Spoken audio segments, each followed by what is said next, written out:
Pessoal da Torcida Tricolor, estamos começando mais um vídeo. Agora tá tradicional, todo dia tem vídeo em maio, porque a gente faz aquela coisa de todo dia vídeo em abril, só que a gente começou com um mês de atraso só.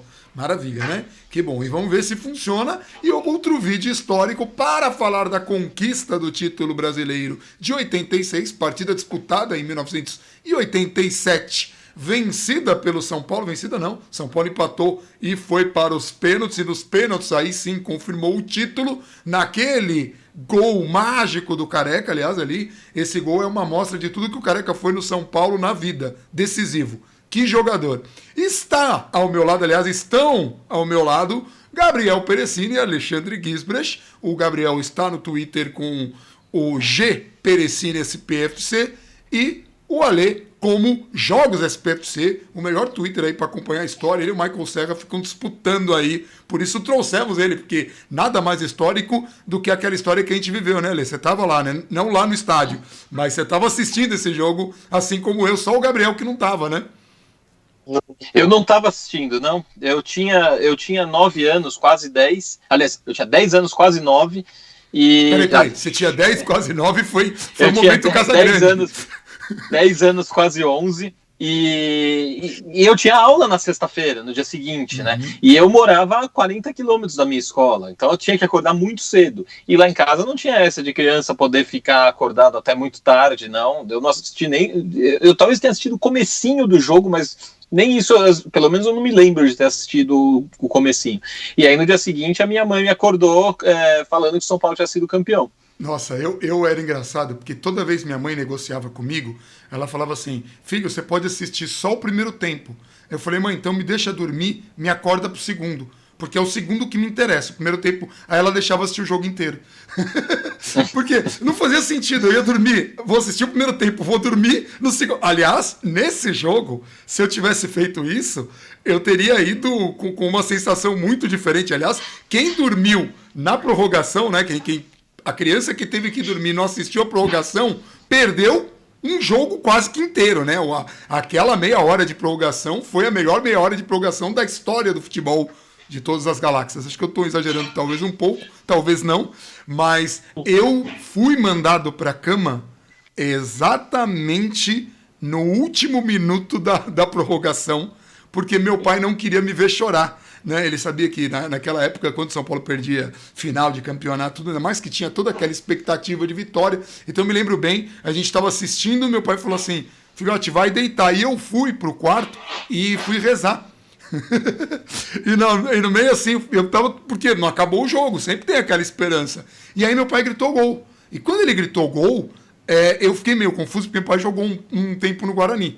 Obviamente que ele estava torcendo pro São Paulo, ele queria que o Guarani... Mas assim, ele era um apaixonado por futebol. Ele gritou gol, eu corri, abri a porta do quarto, que ele já estava no quarto, ele e minha mãe, meu pai estava de cueca, pulando em cima da cama, mexendo os braços, com a minha mãe se encolhendo embaixo, porque...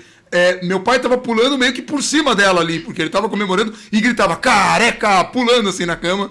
Foi uma cena que eu nunca mais esqueci, e para mim aquele dia nasceu o Clube da Fé, para mim, foi cunhado nesse momento, que realmente a moeda caiu muito em pé de novo. Só que algumas décadas depois da história, né, que consagrou a moeda em pé, enfim. Mas Careca era um pouco isso. É curioso falar do Careca, porque o Careca, quando você assistia jogos, ele decidia partidas em que o São Paulo não estava bem, porque ali naquele momento era o desespero, né? É um jogador que definiu na hora do desespero. E quanta coisa mágica no jogo, inclusive a transmissão, né? Vê lá o Kleber Machado, o repórter de campo Kleber Machado, foi uma coisa assim fantástica. Assim, repórter Kleber Machado é um negócio que eu realmente não fazia a menor ideia. Eu fiquei muito surpreso quando eu ouvi a voz conhecida ali. Não conhecia o narrador, o Wilson de Freitas, não me lembro de ter assistido nenhuma partida dele, mas não assistia muito a Gazeta, a não ser no Mesa Redonda, e no Mesa Redonda, já uns 2, 3 anos depois, no Mesa Redonda eles colocavam a narração do Fernando Solera. Até quando eu vi que a Gazeta ia passar, eu até pensei, será que a narração vai ser do Fernando Solera, com o gol mais desafinado do futebol? Né? E aí, quando começou o jogo, começa o Kleber Machado a falar sobre as escalações dos times e tudo mais. E falei, nossa, o Kleber Machado na Gazeta, uma memória que eu não tinha nenhuma, zero. E até alguém comentou, mas o Galvão Bueno também, mas não foi, não tem absolutamente nada a ver. O Galvão Bueno foi depois. Né? O que me faz comparar também com o jogo que a gente viu à tarde, um pouco antes, de 1993, e assim, os dois jogos são separados por mais ou menos 6 anos e meio, um pouquinho mais de 6 anos e meio. E assim, parece um futebol completamente diferente. Não em termos do jogo em si, mas o ambiente do jogo. Mas por quê? Porque um foi disputado no organizado Japão e o outro foi disputado no desorganizado Brasil, com o povo em volta do campo, com os pênaltis, tinha gente dentro de campo nos pênaltis, dentro de campo. E não era um ou outro, era muita gente. Eu ia comentar, teve um lance que eu não sei se foi o São Paulo ou o Guarani que foi bater um escanteio e os fotógrafos correram, a câmera pegou, um fotógrafo passa por dentro do campo para se posicionar, para pegar. E eu falei, caraca, ele passou por dentro mesmo. Teve um escanteio pro Guarani já no segundo tempo da prorrogação, que o repórter vai entrevistar o jogador que vai bater o escanteio. O jogador está se encaminhando para a linha de fundo, ele vai lá para a bandeirinha de escanteio e bota o microfone na cara dele lá, para ver se ele tinha alguma coisa para falar enquanto bateria o escanteio. Tem aquele lance do Serginho na final do Paulista de 81, que o repórter chega para ele enquanto ele está comemorando o gol e fala assim: é salvação especial, Serginho? É salvação especial? Tem isso. Ele vai comemorar ali no meio de campo, ali perto no meio do campo, com o guarda-sol. No pênalti, durante a batida de pênalti, eu não sei se é o Kleber, ele chega, o Dario não quer nem ver, hein, Dario? Ele tenta falar com o Dario Pereira, enquanto o São Paulo tá pra bater o pênalti decisivo do cara que tinha falhado clamorosamente no terceiro gol. Aliás, esse jogo, ele tem umas pitadas de épico, né? Porque o São Paulo falha num momento improvável da partida, o Guarani tava com um jogador a menos, faz um gol, praticamente para sacramentar o título, e o cara que falhou clamorosamente no gol, que estava na posição do Oscar, o que é muito errado em todos os aspectos, ele é o protagonista. Não o protagonista é o Careca, mas ele é um coautor ali, porque ele dá o chutão pra frente que o Pita desvia pro Careca fazer o gol, e daí ele vai bater o último pênalti. E eu lembro, porque assim, no momento que saiu o gol, eu assisti os pênaltis com meu pai, eu fiquei ali. Tanto que tem uma cena curiosa que a transmissão não tinha, que antes da batida de pênalti, a câmera ficou focalizando os jogadores. Isso eu tenho bem a da Manchete, né? Porque eu assisti na Manchete. O Ale estava confirmando agora em off que a Gazeta não passou esse jogo ao vivo. Ao vivo, não. E aí a câmera estava lá e o Miller chegou assim na frente da câmera, colocou a mão assim no cabelo e começou a fazer caras e bocas pra câmera. E eu olhei e falei... Meu pai olhou, eu olhei pro meu pai, um olhou pro outro e falou... Que foi isso? Eu falei, bom, o cara tá bem tranquilo, pelo menos, né? E aí ai, caraca, o nome do zagueiro que o Wagner Basílio vai bater o pênalti na final, e eu já tava meio preocupado porque ele tinha falhado no gol, e o Sérgio Neri quase pega o pênalti, assim. E eu lembro que porque assim, a bola vai muito devagar, aí encosta. Pra mim, aquilo demorou... O locutor da cultura, na transição da cultura, ele chega a falar que foi pra fora. Ele canta alguma coisa como, pra fora, não, gol! Nossa. Então, eu tive esse desespero, e aí, assim... Eu sei que muita gente não gosta de decisão por pênalti em final e tudo, e eu tenho muito receio, principalmente quando é meu time. Mas eu adoro decisão de pênalti. Acho muito legal, gosto muito de ver. Tem pênalti, eu fico muito interessado. Não existe o alerta de pênaltis por acaso, né? Exato, é muito legal. E assim, são duas conquistas emblemáticas. Essa daí, do São Paulo em 86, e depois... Porque assim, para mim até então só tinha visto títulos paulistas, considerando que em 77, ainda disputado em 78, eu tinha 3 anos de idade e não tenho nenhuma lembrança. Mas a década de 80 eu via muito o Campeonato Paulista numa época, título, né? Numa época em que o Campeonato Paulista tinha muita relevância. E isso que também é bom explicar para muito torcedor novo que pegou a era Muricy, 3 brasileiros seguidos, e pensa, o brasileiro é uma conquista. Eu lembro que teve a última conquista, ou penúltima de brasileiro, era brasileiro é obrigação. E o Campeonato Brasileiro era um campeonato dificílimo. E veja, o Guarani tinha um time que tinha perdido o Careca para o próprio São Paulo, tinha conquistado em 78 com esse Careca, e quando que um time do interior disputava com essa grandeza um campeonato nacional, né? Coisa que talvez a gente nunca mais veja. O time do Guarani talvez fosse melhor que o nosso, no papel. No papel. O Guarani, na verdade, São Paulo e o Guarani eram os dois últimos paulistas que tinham sido campeões brasileiros, né? O São Paulo em 78, né, edição de 77, e o Guarani em 78 mesmo. Eles foram campeões com um espaço de pouco mais de 5 meses de diferença, que foi o tempo que foi disputado o brasileiro de 78. E o Dario Pereira, numa entrevista que ele deu pouco depois dessa final, perguntaram para ele qual título que ele achava que ele tinha aproveitado mais, o de 77 ou de 86, que ele era o único São Paulino que estava nas duas conquistas como jogador. E ele respondeu que era o de 86, sem dúvida, porque de 77 ele tinha acabado de chegar, então ele chegou, estreou já no fim da segunda fase, foi engrenando lá, ele nem jogou um pedaço da terceira fase que ele estava contundido, aí depois voltou para o time, jogou a final, tudo, mas para ele, aquele momento, ele estava acostumado com decisão no Uruguai, jogando pelo Nacional, já tinha sido campeão 2 vezes, vice outra, então para ele, estar numa final era algo que ia acontecer todo ano, e aí ele descobriu que não era bem assim aqui no Brasil, que aqui no Brasil não tinha só 2 times, e aí ele percebeu então que como era difícil, e em 86 ele tinha essa dimensão. E assim, é curioso, né? Porque os 2 primeiros títulos brasileiros do São Paulo foram nos pênaltis, né?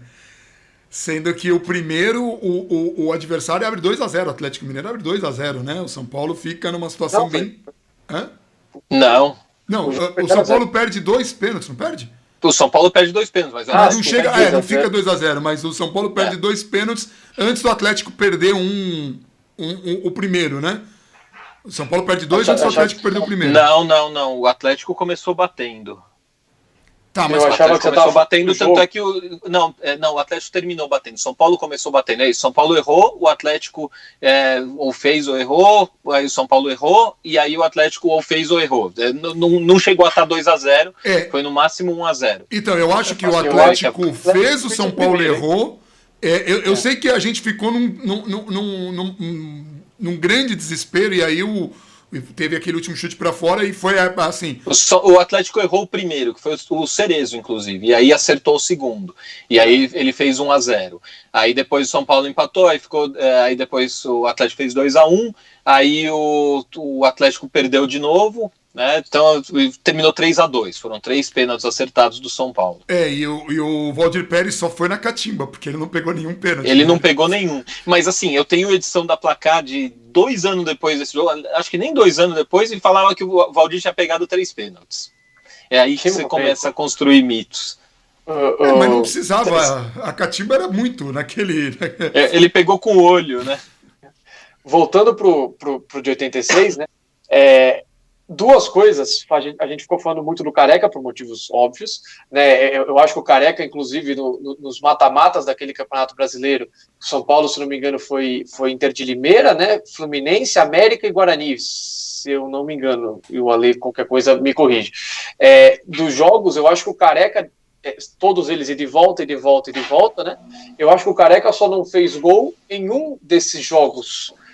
Contando todos os mata-matas, contando a ida e a volta, ele passou um jogo branco, então ele foi fundamental. O São Paulo teve que reverter resultados, inclusive, não só durante o jogo, reverter confrontos, perdeu para a Inter de Limeira, perdeu para o Fluminense, os 2 jogos da ida, e aí ele chega na final, e assim, durante o jogo, você percebe o quanto parecia que tinha uns 2, 3 carecas em campo, porque ele aparecia na direita, ele aparecia na esquerda, ele vinha buscar o jogo, ele estava na área para complementar. Eu não tenho certeza se é ele que dá assistência pro gol do Peter. É ele que dá assistência. Parece que sim, né? Sim. Então, assim, ou seja, ele dá assistência pro gol do Peter, ele faz o 3º gol. E, além de tudo isso, ou seja, o cara que construiu toda essa trajetória, o cara que foi ultra responsável por levar o São Paulo para a final do Campeonato Brasileiro, fez o gol no jogo da ida, no 1-1. Depois do 3º gol, mágico 3º gol, ele salva o São Paulo a 1 minuto da prorrogação, a 1 minuto do fim da prorrogação, por causa do gol e tudo mais. O jogo teve ali mais uns 2 minutos e alguma coisinha depois que ele faz o 3º gol. O São Paulo teve algumas boas chances ali, rondou com perigo a área do Guarani, e o último lance do jogo é uma furada tão grande que ele dá na pequena área. Ele ia dominar a bola na pequena área, ia fazer o gol, não teria pênalti. Ele dá uma furada enorme, aí vai para os pênaltis. O Guarani abre a série com uma defesa monumental do Gilmar e o Careca bate um pênalti horroroso, ele perde o pênalti. Então, assim, era um cara que é absolutamente o herói dessa conquista, mas olha como são as coisas. Ele perde aquele pênalti, ele perde a chance de ter feito o quarto gol e poderia ter terminado como vilão, veja você, por uma questão ali de detalhes, de minutos. Ele tinha dado uma furada no primeiro tempo também, e bater pênalti é uma coisa que o Careca não fazia bem e não gostava de fazer. Não era uma coisa que ele gostava. Mas depois desse jogo, ele disse que ele bateu como ele costuma bater todos os pênaltis. Isso ele disse pouco depois do jogo. Que é um pouco assustador, me lembra o Paguinho. E um negócio também que rolou antes dessa final foi que o presidente de São Paulo na época, o Carlos Miguel Aidar, talvez vocês tenham ouvido falar dele, ele chegou a dar uma declaração chamando o Guarani de timinho. Aí os dirigentes do Guarani rapidamente pegaram os jornais com isso, recortaram, tiraram xerox, montaram lá a parte, tiraram xerox e deram para cada um dos jogadores aquilo para dizer ó o que eles estão falando do Guarani. E aí é tipo dessa coisa que o pessoal costuma dizer, coisa de mural, coisa de não sei o que. Você não pode dar munição pro adversário antes de um jogo desse. Os caras do Guarani já iam estar mordidos por ser uma final, você tá dando um combustível a mais que pode não servir para nada, mas você nunca vai saber. E a várzea de entrar dirigente em campo, né? Que coisa, né? Assim, tipo... Eram outros tempos. Hoje em dia isso até pode acontecer, ainda tem alguma maneira de acontecer, mas é muito mais difícil. E naquela época, até os dirigentes do Guarani chegaram a falar que o São Paulo era muito forte nos bastidores e não sei o quê. E aí o próprio Aidar respondeu falando assim, não, o Guarani vem falar de bastidores, que tem o Eduardo José Fará, que é muito influente dentro da CBF, porque era naquela época, e tanto é que no fim de 87 ele ia ser eleito presidente da Federação Paulista, onde ele ia ficar por 15 anos. Então, o Guarani não era nenhum coitadinho em termos de bastidores. Até para aproveitar só para aproveitar esse gancho do Alê, só se você quiser complementar, Bandana, porque eu vou puxar um outro assunto que ele é muito importante, e essa transmissão que teve da Gazeta é a primeira que eu vi na história que talvez deu uma desmistificada um pouco em um detalhe, que é o pênalti, que seria o pênalti em cima do João Paulo, se eu não me engano. João Paulo. Pênalti do Wagner no João Paulo. Que não é marcado, só que enfim, depois a gente fala um pouco disso aí, eu acho que você ia falar alguma coisa, Bruno, que a gente já puxa o que eu ia falar é uma coisa legal de você ver jogo assim antigo, é o som da torcida. E os gritos de torcida da época, que eram... Hoje mais um. Hoje parece uma coisa ingênua, parece uma coisa... Colegial, quase. Mas teve um mais um, já com o Guarani 3-2, com um a menos, com tipo uns 10 minutos do segundo tempo da prorrogação, a galera gritando mais um. E logo depois que eles fizeram o primeiro gol também, no começo do jogo, também gritaram. Você estava empolgada, mas tipo, com 10 no segundo tempo da prorrogação, você tá com um a menos, mais um, é bem pretencioso, né?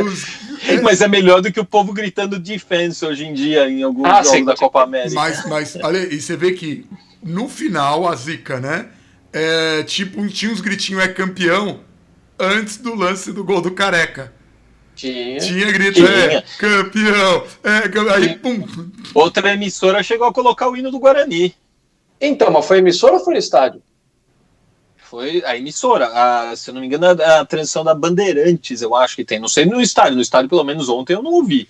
E daria para ouvir, eu imagino. Eu também não ouvi, mas a lenda urbana diz que tocou o hino no estádio. E ontem, na transmissão, aconteceu um fator que talvez corrobore isso um pouco, porque na transmissão, no meio do segundo tempo, acho que até antes do lance do pênalti que nós vamos falar daqui a pouco... O Kleber Machado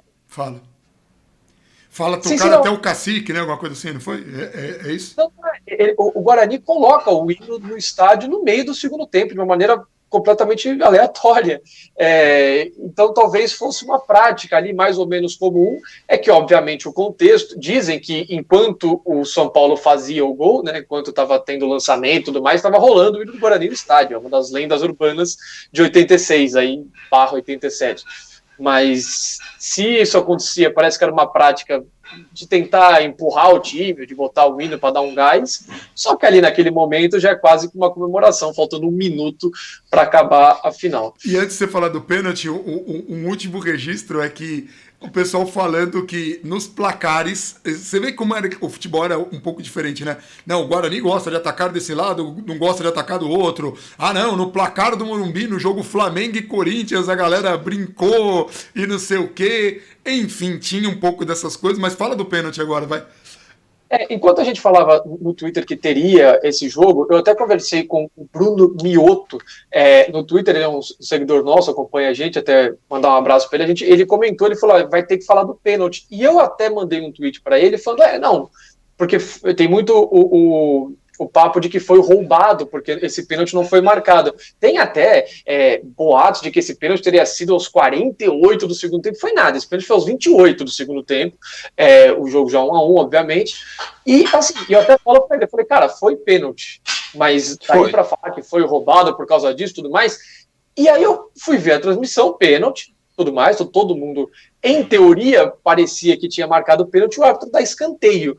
E não faria nem sentido dar escanteio, porque, em teoria, o Wagner Basílio passa lotado no lance. Ele não pega a bola e pega só o João Paulo. E o narrador grita pênalti, o Kleber Machado grita pênalti, a torcida fica maluca, o jogo passa 1 minuto, o Guarani bate o escanteio, e o Kleber Machado chama o narrador para falar, eu tô aqui do lado com o rapaz da Gazeta, ele tá me garantindo que a Gazeta tem uma câmera diferente. A cultura. Que mostra a cultura, que a cultura tem uma câmera diferente que mostra que o Wagner Basílio tocou a primeira bola. E faz sentido, então, o árbitro marcar escanteio. Eu nunca vi, e esse é o lance, eu nunca vi ninguém falar que aquele lance não tinha sido pênalti. E na transmissão do jogo, um repórter afirma que tem uma câmera que a gente, obviamente, não tem acesso, naquela época não era fácil de você ter essa câmera, tanto que esse jogo foi em VT, né, não foi nem ao vivo, então por aí a gente já tem um pouco da ideia. E o repórter... Ao vivo não ia ser, né? Na íntegra. Ao vivo não tinha como ser. Não. Sim, você fala a transmissão da Gazeta. Sim, na época já foi VT.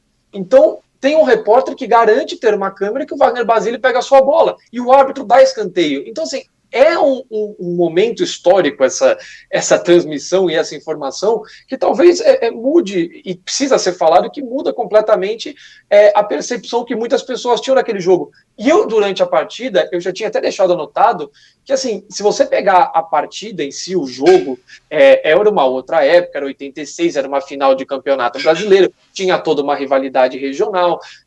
O jogo é um pega pra capar pesado. O jogo tem lances extremamente ríspidos, duros. O Careca toma um cartão amarelo num lance que ele dá uma caneta no jogador, o jogador acerta um soco nele, sem querer ou não, pega no queixo dele, ele vai para cima do cara para brigar. Tem carrinhos do São Paulo, pouco depois de empatar o jogo 1-1, ainda no primeiro tempo, tem uma falta na meia-lua, o árbitro não dá, uma machadada, ele manda o jogo seguir. Então, assim, tem vários e vários lances desse que ou o árbitro mandava o jogo seguir mesmo, era o Aragão, o árbitro Assis Aragão, ou cartão não tinha. Para você tomar cartão ali era um negócio pesado de acontecer. Tinha que ser um carrinho meio forte, meio por trás, essas coisas.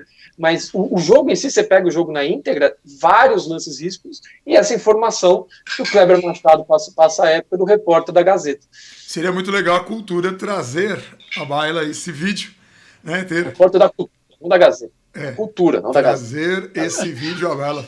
De repente o Ale requisita esse vídeo. Será que não existe? Porque o YouTube tem tanta coisa e acho que a maior parte dos vídeos dessa final no YouTube são da cultura, pelo que eu me lembro. Vamos ver. Eu nunca vi. Então, eu nunca vi, porque todos os lances que eu vi desse pênalti foram os lances dessa transmissão mesmo. O lance que pega o jogador do Guarani de costas e o jogador do São Paulo vindo de frente. Então, é um registro importante se fazer. E de resto... Tem a transmissão completa no YouTube desse jogo pela cultura. Então depois a gente já coloca aí. Se tiver o tempo de jogo, além, enquanto a gente vai falando, se quiser botar em 28. É que não vou conseguir pelo áudio, né? Tá certo. E aí teria que ficar procurando aqui. E não tem no canto da tela o tempo de jogo também. Se alguém tivesse editado, né? Não, mas aí, o que a gente pode fazer? Fazer o recorte disso para colocar no Twitter, para deixar a galera informada se a gente encontrar esse lance e mencionar no próximo vídeo. A gente vai ter. Amanhã a gente tem a live, na live a gente menciona disso. Tem bastante coisa para falar na live amanhã. Muita coisa do futebol, volta, não volta, todo esse lenga-lenga, essas negociações todas. Mas assim, falando desse jogo, o Careca, para quem não conhecia a capacidade de decisão de um cara que tinha tipo 30 segundos para definir um campeonato nacional com a bola pingando e um arremate assim. E aquela coisa do toca pro Careca que ele resolve, que eu até retuitei o Alê na hora que ele colocou o gol do Careca e tal, porque quando criança eu tinha muito essa ideia do Careca. Aí eu até tenho que confessar, né? Primeira vez que eu fui. Quando comecei a trabalhar com isso, e entrevistar jogadores, passou a ser uma coisa comum. Eu lembro que eu tive a oportunidade de ligar para o Careca para combinar com ele, de falar com ele, acho que foi no navio tricolor ainda. Que era lá no começo da carreira mesmo. E aí eu fui ligar pro Careca, eu peguei o telefone do Careca, eu liguei pro Careca, eu falei, alô, Careca? Ele, oi. Deu uma engasgada, assim. Porque o Careca era uma coisa assim. É legal quando você tem um ídolo de criança. É muito diferente um ídolo quando criança, de um ídolo que você tem já com mais maturidade no futebol, ou quando você conhece um pouco mais. O Careca era muito grande. Perder aquele pênalti foi uma dor, sim. Mas ele não batia bem pênalti, tá? Fica esse registro. Tanto que na Copa de 86 ele não quis bater, né? Em 86 ele não bateu o pênalti. Ele bateu durante a Copa um pênalti que quase ele perdeu, mas na decisão ele não quis bater. Bateu o Júlio César, que bateu na trave. No vídeo que a gente fez sobre o Júlio César, que era do Guarani. Olha só. No vídeo que a gente fez sobre o Mundial de 92, a gente cita um resenha ESPN que teve especial sobre o Cilinho, né? E que foram alguns jogadores. Na época, eu até esqueci quem que era o outro representante, né? Foi Nelsinho, Careca e Sidney, e eu tinha esquecido que o outro que estava lá era o Silas. Silas que fez uma partida muito ruim, aliás, foi bem mal o Silas nesse segundo jogo da final, mas eles estão lá conversando, eles citam o Cilinho e tudo mais, e o técnico campeão brasileiro pelo São Paulo nessa competição foi o Pepe. O Cilinho, ele treinou o São Paulo no ano anterior, treinaria no ano seguinte não, né, naquele mesmo ano lá, depois do Brasileiro. E os jogadores ali no programa, eles ressaltam o quanto aquele time tinha muito, muito do Cilinho. Então era muito bacana você perceber o quanto ficou daquele time, daquele treinador, o quanto ficou marcado, porque eles contam muitas histórias do quanto o Cilinho era perfeccionista, o quanto ele trabalhava, citam uma história do quanto ele cobrava a saída de bola, e tem um lance no segundo tempo que o Gilmar faz uma reposição, acho até que o Silas, lá pela direita, muito rápida, você pegava a diferença, o padrão do tiro de meta para a época, e pegava algumas reposições do Gilmar, era muito mais acelerada, e sempre procurando um jogador que já estava devidamente posicionado, não era um negócio improvisado, era um negócio claramente treinado. Não era um chutão, era um chute procurando um cara do meio de campo para fazer o... Sim. Um negócio que parece muito claro, né, nessa conquista do São Paulo, do brasileiro, é que o Pepe não se deixou levar por vaidade, ele optou por manter o time do Cilinho. Ele não quis dar a cara dele para o São Paulo. O São Paulo, campeão brasileiro de 86, ele não tem praticamente nada a ver com a Inter de Limeira, campeã paulista 6 meses antes. E se você parar para pensar na trajetória do Cilinho ali, o Cilinho chegou ao São Paulo em 84, em maio de 84, no meio de um processo de reformulação completa do São Paulo. Saiu Valdir Pérez, Renato, Everton, o Heriberto. O time mudou pra caramba, né, quando da chegada do Cilinho, em parte por causa do Cilinho, em parte porque já eram decisões que a diretoria tinha tomado, e aí ele fez aquela revolução dos menudos, que é um negócio assim, é arriscado você fazer isso, porque mesmo que você tenha uma base que seja muito boa, você não tem nunca garantia de que a sua base vai se transformar em jogadores profissionais para montar um time competente. Então, correu-se um risco ali e talvez fosse um risco calculado, talvez fosse simplesmente pela situação econômica na época, que os times estavam enfrentando muitas dificuldades para manter elencos caros, e aquilo se pagou de um jeito que é muito difícil acontecer de novo. Tudo bem, não é que eram 11 jogadores jovens dos menudos e tudo mais, você tinha ali, junto com eles, você tinha o Careca, você tinha o Gilmar, você tinha o Dario Pereira, você tinha o Oscar, mas a base desse pessoal mesmo eram os que as pessoas sempre falam, né? O Silas, o Miller, o Sidney, e vai lá, o Márcio Araújo um pouco também. E você tinha alguns jogadores que entravam eventualmente. O Fonseca, que até marcou um gol de pênalti na decisão. E você tinha também o Manu, que foi um cara que todo mundo pensava, esse vai ser o novo Miller, não sei o quê. E ele não conseguiu carregar o São Paulo nas costas da maneira como se esperava. No Paulista de 86, por exemplo, que o São Paulo o São Paulo ficou sem o time praticamente inteiro, que tinha 7 jogadores convocados para as seleções brasileira e uruguaia, né, o Dario Pereira no caso.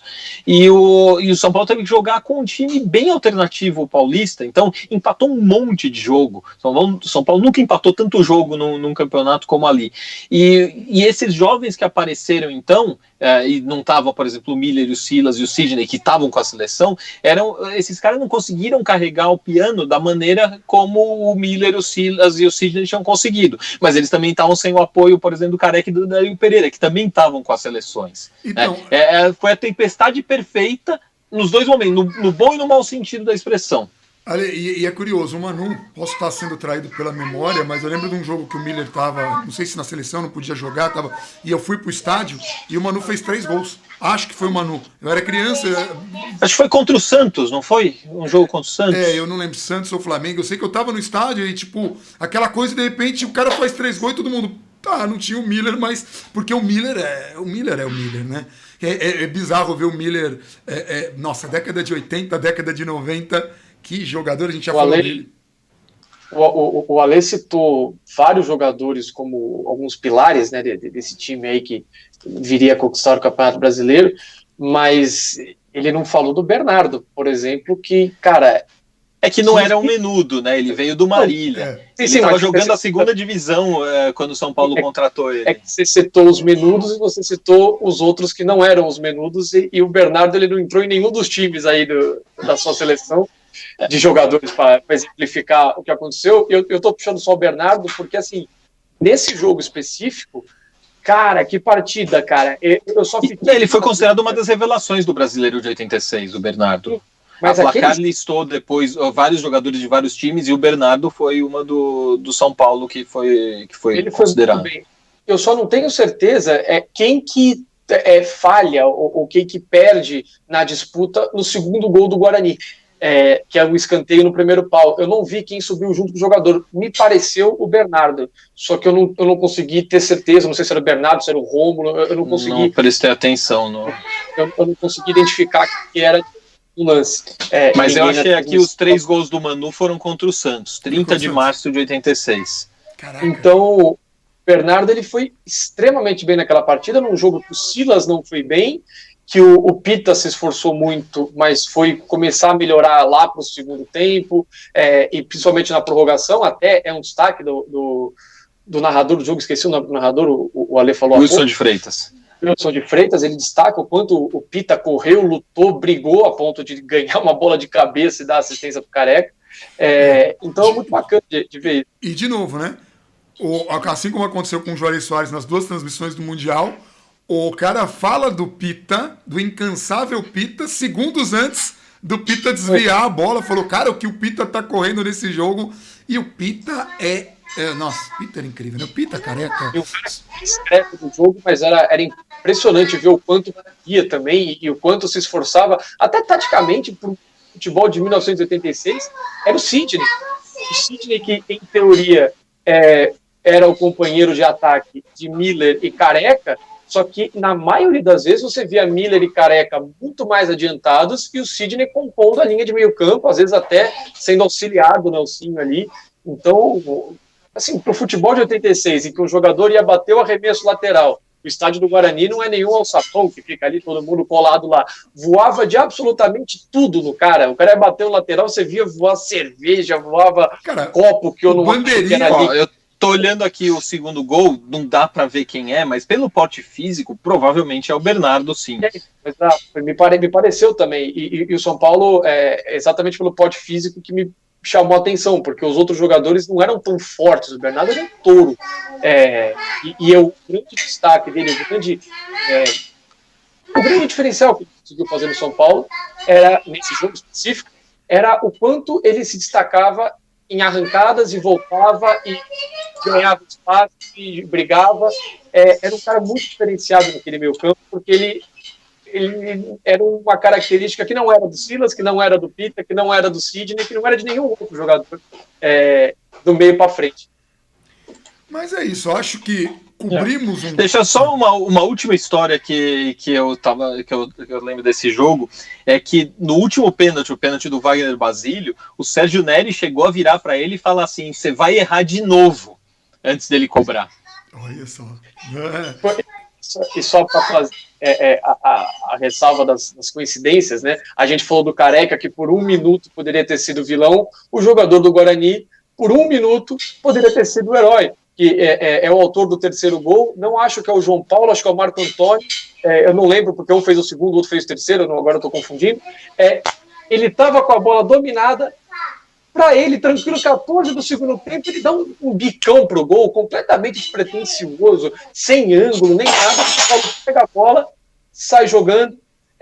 Poucas vezes saiu jogando naquele desespero, muitas vezes o Mar levantava e batia para frente direto. São Paulo sai jogando, Wagner Basílio dá um toquinho para frente, chuta e sai o gol. Não dá para entender o que o jogador do Guarani pensou. Com a bola dominada aos 14 do segundo tempo e 1 a menos, ele dá um canudo direto para a linha de fundo e vira o gol do São Paulo. E o João Paulo perdeu o pênalti, né? Quer dizer, Careca e João Paulo, jogadores, né? Grandioso, fala, caracas. E acho que o Marco Antônio também perdeu, foram os dois. O Careca perdeu pelo São Paulo, né? Sim. Sim. Foi o Marco Antônio Boiadeiro e o João Paulo que perderam pro Guarani. Então, quer dizer, jogadores... O Pita, que foi outro que marcou, não cobrou pênalti. O Bernardo foi outro que marcou, não cobrou pênalti. E o Dario Pereira bateu bem. E o outro gol do Guarani foi feito foi contra do Nelsinho, que também não bateu pênalti. É verdade, foi contra do Nelsinho. Enfim, acho que cobrimos bem este jogo São Paulo e Guarani, aliás, Guarani e São Paulo, né? Porque o jogo foi no Brinco de Ouro da Princesa, pela conquista do Campeonato Brasileiro de 86, partida disputada em 87, em que nós tivemos uma amostra para essas gerações de quem foi essa geração dos Menudos do Morumbi, em que o Cilinho estava presente, mesmo estando prestes a ir para a seleção, depois não foi, a gente conta essa história outro dia, mas um pouco do mote daquele futebol do Cilinho estava presente ainda aqui no comando do Pepe, e o São Paulo conquistava um brasileiro com Gilmar, que também foi um goleiro emblemático, depois foi substituído pelo grandioso e magnífico Zete. Então, é curioso, porque eu demorei para aceitar o Gilmar por causa de Valdir Pérez, que eu era muito fã do Valdir Pérez, e demorei muito para aceitar o Rogério por causa do Zete. Mas o Gilmar eu não tive muito problema em substituir, não, porque ele brigou com o Zete aí. Não dá. É isso. Tá bom? Mais alguma consideração de vocês? Então, acabou. Amanhã tem live, 8 horas da noite. A gente vai discutir um pouco do que a gente falou aqui. Vamos discutir muito de novidades lá. E todos os dias tem vídeo no canal. Então ative as notificações, sininho, compartilhe o vídeo. Vamos nessa. Um abração para todo mundo e vamos São Paulo. Vamos São Paulo.